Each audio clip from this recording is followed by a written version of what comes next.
आतापर्यंत आपण अनेक कचोऱ्यांचे प्रकार पाहिले आहेत। त्यामध्येच कुरमुऱ्यांची कचोरी चव ही अप्रतिम असल्याने बहुतेक लोकांना ती आवडते। संध्याकाळच्या नाश्त्याला काही खास आणि झटपट बनवायचं असेल तर कुरमुऱ्यांपासून या इन्स्टंट कचोऱ्या ट्राय करू शकता। हे पटकन तयारी होते आणि चवीलाही अप्रतिम लागते। त्यामुळे जाणून घेऊयात या कचोरीचे घरगुती पद्धतीने सोपी रेसिपी काय आहे ते। आज मी तुम्हाला कुरमुऱ्याची कचोरी बनवायला शिकवणार आहे। त्याकरता लागणारे साहित्य आपण कुरमुरे, डाळ्या, ओवा, धणे, तीळ, जिरं, मीठ, लिंबू पावडर, लसूण, चाट मसाला, आमचूर पावडर, हळद। आपण आता कृतीकडे वळूया। कुरमुरे आपण मिक्सरला जाडसर वाटून घेणे। आता कढईमध्ये डाळ्या भाजून घेणे। त्याचबरोबर आपण शेंगदाणे भाजून घ्यायचे। सारणासाठी लागणारे साहित्य आपण घेतलेले आहे।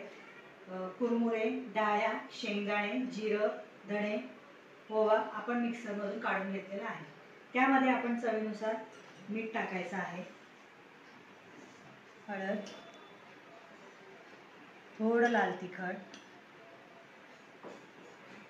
थोडी लिंबू पावडर आणि वरून थोडी तीळ घालायची आहे। हे सर्व आपण एकत्र करून घ्यायचे। कचोरीच्या आवरणासाठी लागणारा आपण आता हे मैदा मळून घेतलेला आहे। त्याच्याशी लाटून असं गोलसर करून देणे। हातामध्ये वाटून घेतलेल्या सारणामध्ये आपण थोडं तेल आणि पाण्याचा शिपका मारलेला आहे, ते आता घ्यायचं। इथे कचोऱ्या लाटून घेतलेल्या आहेत। आता ते आपण गरम तेलामध्ये आपण कचोऱ्या तळून घेऊया। अशा प्रकारे आपल्या या कचोऱ्या तयार झालेल्या आहेत।